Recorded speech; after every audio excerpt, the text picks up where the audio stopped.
Hello everyone, welcome to my channel. Today I have a presentation prepared for you regarding an investment overview of Dubai Creek Harbour, where we will discuss the past, present and future of this area. First of all, let's discuss the location of Dubai Creek Harbour.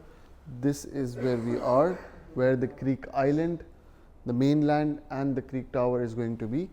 You are 10 minutes from downtown Burj Khalifa over here, and you're 15 minutes away from the Dubai International Airport, 25 minutes away from Dubai Marina. You're very well connected to all the major malls, airport, downtown and all districts and areas of Dubai. Next, this is a supply tracker of Dubai Creek Harbour, where we can see the number of units delivered already and the number of units going to be delivered in the next 5 years. You can see that Emaar had major development in 2023, where they delivered more than 8 buildings. Next, 2026 is where they have major development coming. What I am seeing in Emaar in Dubai Creek Harbour is all their handovers have been pushed earlier than expected. For example, Creek Palace, a building which was supposed to be handed over 2026 quarter 1, is now going to be handed over quarter 3, quarter 4, 2025. They want to divide some of the supply coming in Creek Tower to maintain the demand. This is the percentage. You have 65% of the units are ready in Dubai Creek Harbour and 35% is off plan. So among the ready units, we can see that 80% of them are 1 or 2 bedrooms and only 20% of them are 3 and 4 bedrooms. A change in residential price, if we see for the last year on year for Creek Harbour, we're seeing a 13.2% change in sale price. However, the change in residential is 14.2%. This tells us that the occupancy is increasing in Creek Harbour. There is demand for rental, there is demand for end users, which is therefore increasing the price in terms of rent more than sale. And we have seen this trend across Dubai. This is because of the major population changes in Dubai, which we will discuss later on. Now I want to compare in Creek Harbour only branded residences and non-branded residences of where they started, where they are right now, and the percentages increase. Branded residence, we have Address Harbour, Tower 1, Tower 2. We have Palace Residences and we have Vida Residences. These are the buildings which are ready right now. Let's start with Palace. Something they started at 1500 dirham per square feet is now at 2600 dirham per square feet, and I specialize in that building, so I know every day the prices are increasing, and end of this year this is going to go up to 2800 dirham per square feet already. I'm sure of that. We are seeing almost 60% increase. Remember, Emaar sold all of these residences with post handover payment plan. There are a lot of units with post handover. Emaar has at that time ensured that people invest and make good return on equity in the future when it is going to be delivered. Vida Residences, we take next one. Vida Residences Creek Beach started at 1800 dirham per square feet. It's now at 2500 dirham per square feet. Maybe the difference in percentage is because Palace is 5-star and Vida is 4-star, but regardless it has shown major potential for branded. When we talk about Tower 1 and Tower 2, Tower 2 started from 1900, it's now at 3600. If we compare it what Emaar is selling right now, the branded residence, the new ones they launched, Palace Creek Blue and Address Residences, they are now selling at 3000 dirham per square feet, 3000 to 3200. Remember, that one is not furnished or serviced, but again we have seen major percentage increase for branded residences compared with non-branded residences. For example, I start with one of the good buildings, Harbour Views, started at 1400 dirham per square feet. It's now at 2200 dirham per square feet. But you can see the graph how it was down before, then up, then down. In non-branded residences, we have now, of course, the population increased, the occupancy increased, the demand for Creek Harbour increased.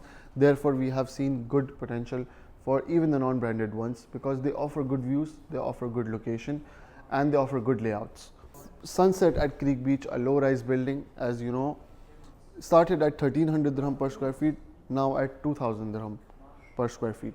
Again, this comes with beach access, good low-rise building, limited units, good view of the beach and the canal. I think amazing price still.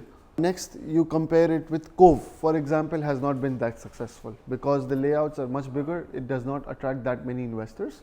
Started at 2000 dirham per square feet, it's still at 2200 dirham per square feet. I think because Emaar sold it for a higher price than they should. As you saw, even Palace, a branded residence, was sold for 1500. Why Cove is 2000? This is the historic sales transaction values from 2020 to 2024. We have seen start of 2020 price were above 1350 dirham per square feet, and now it's at more than 2100 dirham per square feet. Moving on, this is one of my, I think, favorite statistics right now, is I have compared 4 areas along with Creek Harbour in terms of sales volume, sales value, median price, and new rentals. On top is Burj Khalifa. New rentals is around more than 4000 dirhams with price per square feet 2500. Next, you have Barsha South, which is JVC. Median price is 1200 dirhams. New rentals is more than 9000. Business Bay at 2100 dirhams per square feet, median price, with more than 10,000 rentals every year. And Creek Harbour is at 2300 dirham per square feet with rentals just below 2000. When you compare it with these major areas, it seems low. But if I were to make you understand the land sizes involved in these, you would understand the potential. JVC, which is at 10,000 rentals, is a 95 million square feet of land. Burj Khalifa and Business Bay combined is 65 million. And guys, Creek Harbour, which is called Al Khairan first as the land name, is more than 70 million square feet.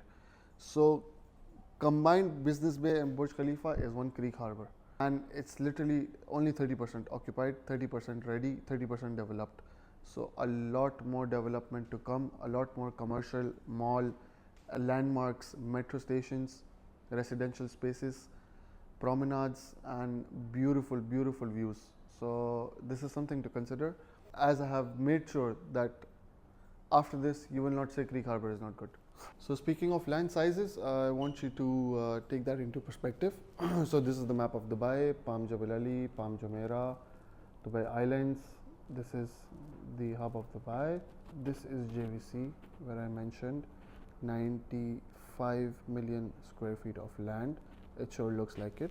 Next we have Business Bay, and this is downtown Burj Khalifa, and this is whole of Business Bay. As you can see, this whole area comes up to approximately 70 million square feet. And this is Creek Harbour. This is Creek Island. This is where Creek Beach is right now. Creek Beach Phase 3. This is where the metro will come in and go through here. This is where they will have the Creek Tower, Dubai Mall. So you can see, you can compare the land sizes yourself between Burj Khalifa and here. We have this huge land, guys, and you can see where the location is. You can see where it is located in Dubai. I think it's an opportunity not to be missed.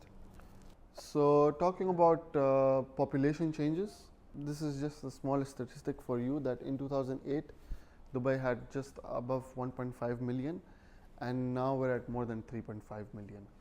So that's more than 2 million people in 15 years.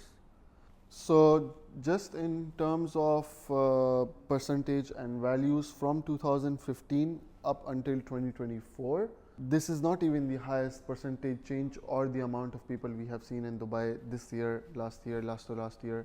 We thought everything has happened post-COVID because there has been a major economic increase in the world. In 2017, 2018, 2019, that's when Dubai reached record numbers. I think that's when Dubai announced Expo 2020. People realized that this is going to be the next central hub, business hub for Asia and for Middle East. So now we're at 150,000 people increase per year. I believe it's going to go up to 200,000 next year. According to the stats we're hearing, according to the number of people visiting Dubai, number of new investors in Dubai, definitely more people are going to come in.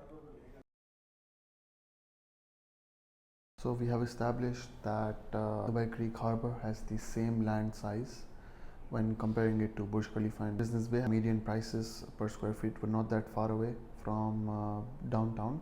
In terms of new rental, of course, downtown has a lot of buildings. Business Bay has a lot of buildings, a lot of offices. We have not reached that stage of development for Creek Harbour. And downtown, although is a master plan of Emaar, it contains a lot of buildings from other developers. Same in Business Bay. So in Creek Harbour, we don't have that. Creek Harbour is fully Emaar, and I believe Emaar has the capability to transform this area into one of the best areas in Dubai. I have no doubt about that. And that's what we have to trust.